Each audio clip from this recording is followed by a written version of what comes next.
जानकीकान्तस्मरणं जय जय राम राम। राजा रामचंद्रमूर्ति के जय. ஸ்ரீ வால்மீகி ராமாயணம் பாலகாண்டத்தில் 11வது சர்க்கம்.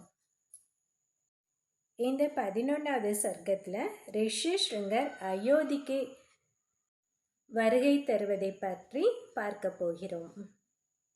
एकादश सर्गः. श्लोकम् 1. भूय एव हि राजेन्द्र शृणु मे वचनं हितं यथा सा देव प्रवरः कथायाम् एवम् अब्रवीत्.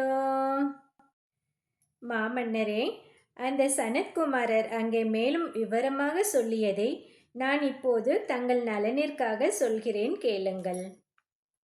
श्लोकम् 2.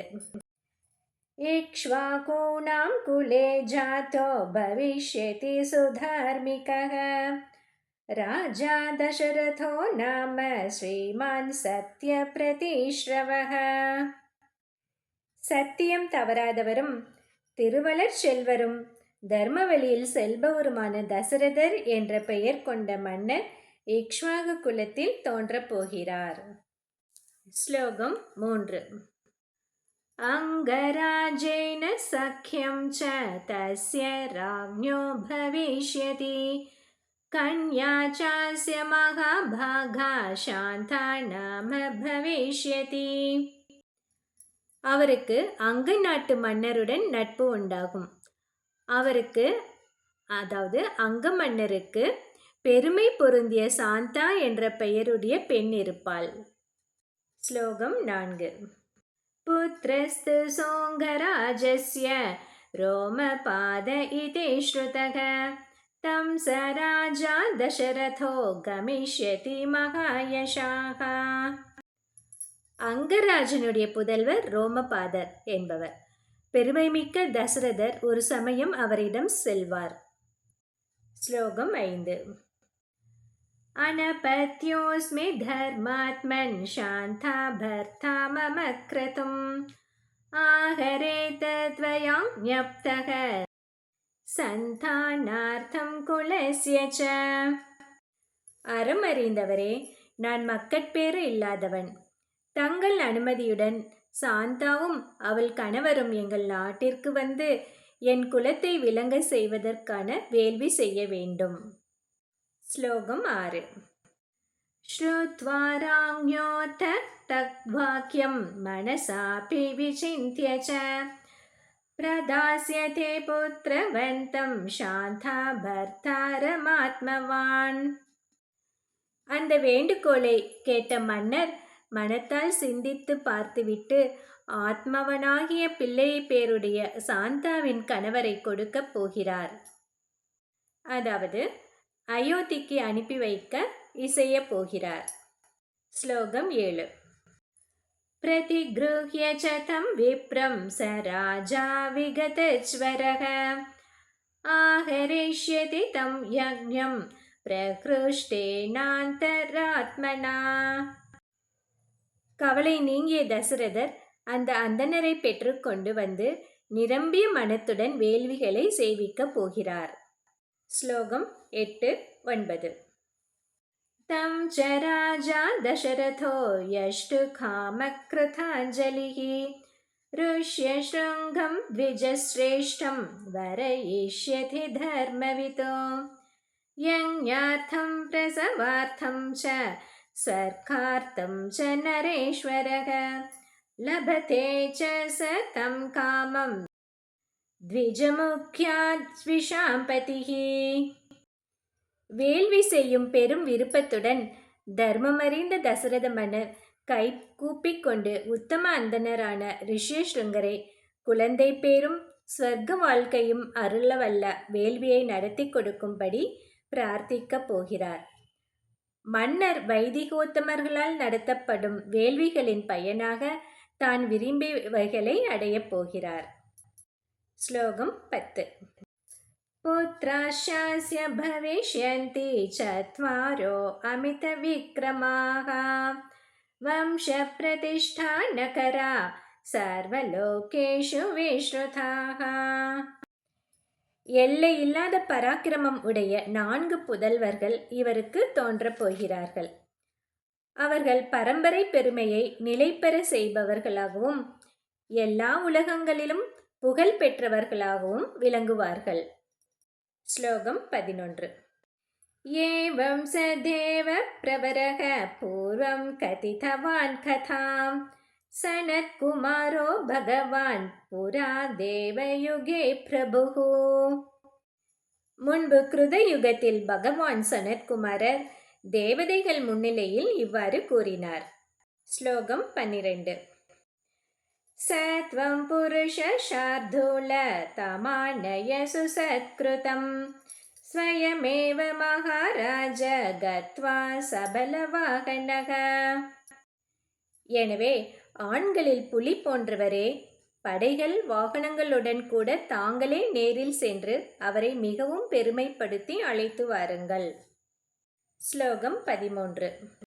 சுமந்திரஸ்ய வச ஸ்ருத்வா ஹ்ருஷ்டோ தசரதோ பவது அனுமான்ய வசிஷ்டம் ச சூத வாக்கியம் நிஷாம்ய ச. சுமந்திரருடைய சொற்களை கேட்டு தசரதர் மனம் மகிழ்ந்தார். தேரோட்டியிடமிருந்து அறிந்த தகவலை வசிஷ்டரிடம் தெரிவித்தார். அவருடைய அனுமதியையும் பெற்றுக்கொண்டார். ஸ்லோகம் 14. சாந்தபுரசஹ மாத்ய பிரயயோ யத்ர சத்விஜஹ வனானி சரிதஷைவ வ்யதிக்ரம்ய ஷனைः ஷனைः. மனைவிகளோடும் மந்திரிகளோடும் மெல்ல மெல்ல சென்று காடுகளையும் நதிகளையும் கடந்து அந்த அந்தணர் இருந்த இடத்திற்கு சென்றார். ஸ்லோகம் 15. அபிச்சக்ராமதம் தேசம் யத்ர வை முனி புங்கவஹ ஆசாத்யதம் த்விஜஸ்ரேஷ்டம் ரோமபாத சமீபகம். முனிப்புங்கவரான அவர் இருக்கும் இடத்தை ஒருவாறு அடைந்தார். ரோமபாதரின் அருகில் இருக்கும் அந்தணரை கண்டார். ஸ்லோகம் 16. ரிஷிபுத்ரம் ததர்ஷாதோ தீப்யமானம் இவானலம் ததோ ராஜா யதா நியாயம் பூஜாம் சக்ரே விசேஷதக. ஒளி வீசுகின்ற நெருப்பை போல் தன் தேஜஸால் பிரகாசிக்கும் முனிக்குமாரரை கண்டார். உடனே ரோமபாதர் தகுந்த முறைப்படி தசரதரை வரவேற்று உபசரித்தார். ஸ்லோகம் 17. சகித்வா தஸ்ய வைராங்யஹ பிரஹ்ருஷ்டேனாந்தராத்மனா ரோமபாதேன சாக்யாதம் ரிஷிபுத்ராய தீமதே.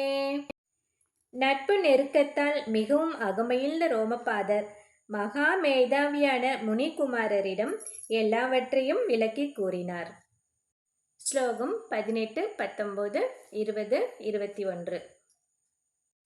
சாக்கியம் சம்பந்தகம் சைவ ததாதம் பிரத்ய பூஜயது ஏவம் சுசத்கிருதஸ்தேன சகோஷித்வா நரர்ஷபக சப்தாஷ்டதிவசான் ராஜா ராஜானம் இதம் அப்ரவீதோ சாந்தா தவ சுதா ராஜன் சக பர்த்ரா விஷாம்பதே மதியம் நகரம் யாத்து காரியம் ஹி மகதுத்யதம் ததேதி ராஜா சம்ஸ்ருத்ய கமனம் தஸ்ய தீமதக உவாச்ச வசனம் விப்ரம் கச்ச த்வம் சக பார்யயா ரிஷிபுத்ர பிரதிஷ்ருத்ய ததேத்யாக நிருபம் ததா. நண்பரும் உறவினருமான அவரை இவர் நன்றாக பதில் உபச்சாரம் செய்தார். இவ்வாறு பரஸ்பரம் அன்பு வச்சப்பட்டு மரியாதை செய்யப்பட்ட மன்னர் 7-8 நாட்கள் உடனிருந்த பின்னர் ரோமபாதரை பார்த்து இவ்வாறு கூறினார். மன்னரே, தங்களுடைய புத்திரியும் அவள் கணவரும் எங்கள் நகரத்திற்கு வர வேண்டும். அங்கும் ஒரு அரிய செயல் நடத்தப்பட வேண்டியுள்ளது. அதை கேட்ட ரோமபாதர் மாமேதையான ரிஷ்யஸ்ருங்கர் போவதற்கு இணங்கி அவரிடம், நீங்கள் உங்கள் மனைவியுடன் சென்று வாருங்கள் என்றார். அப்படியே செய்கிறேன் என்று அரசருக்கு பதில் கூறினார் ரிஷ்யஸ்ருங்கர். ஸ்லோகம் 22. सनृपेणाभ्यनुज्ञात प्रययौ सह भार्यया तावन्योन्याञ्जलिं कृत्वा स्नेहात् संश्लिष्य चोरसा. மன்னரால் அனுமதிக்கப்பட்ட அவர் மனைவியுடன் புறப்படுவதற்கு ஆயத்தமானார். அப்போது நட்பு பெருக்கினால் இரு மன்னர்களும் பரஸ்பரம் மார்புற தழுவி கொண்டார்கள், கைகூப்பி கொண்டார்கள். ஸ்லோகம் 23. ननन्दतु दशरथो रोमपादस्य वीर्यवान् ततः सुहृदम् आपृच्छ्य प्रस्थितो रघुनन्दनः. ரோமபாதரும் தசரதரும் எல்லையில்லா ஆனந்தம் அடைந்தார்கள். பின்னர் நண்பரிடம் விடை பெற்றுக்கொண்டு ரகுநந்தனரான தசரதர் புறப்பட்டு சென்றார். ஸ்லோகம் 24, 25, 26, 27. पौरेभ्य प्रेषयामास दूतान् वै शीघ्रगामिनः क्रियतां नगरं सर्वं क्षिप्रमेव स्वलङ्कृतं धूपितं सिक्तसंमृष्टं पताकाभिरलङ्कृतं ततः प्रकृष्टा पौरास्ते श्रुत्वा राजानमागतं तथा चक्रुश्च तत्सर्वं राज्ञा यत् प्रशेषितं तदा ततः स्वलङ्कृतं राजा नगरं प्रविवेशः शङ्खधुन्दुभिर्निर्घोषैः पुरस्कृत्य द्विजर्षभम्.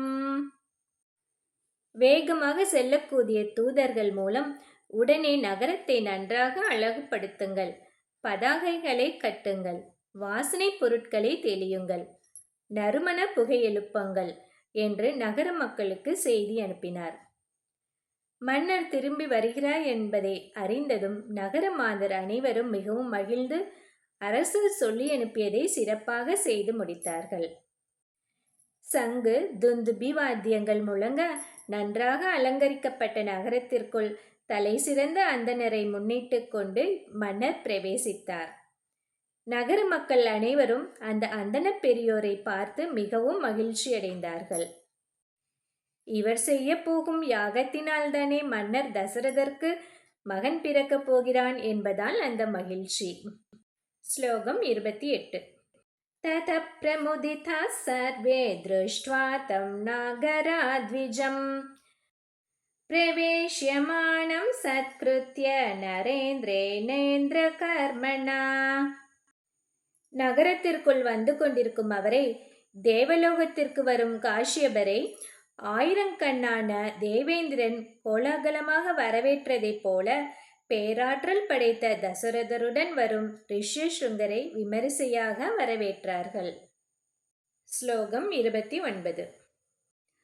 அந்தப்புரம் பிரவேஷ்யைனம் பூஜாம் கிருத்வா விதானதः கிருதக்ருத்யமிவாத்மானம் மேனே தஸ்யோபவாஹனாத்.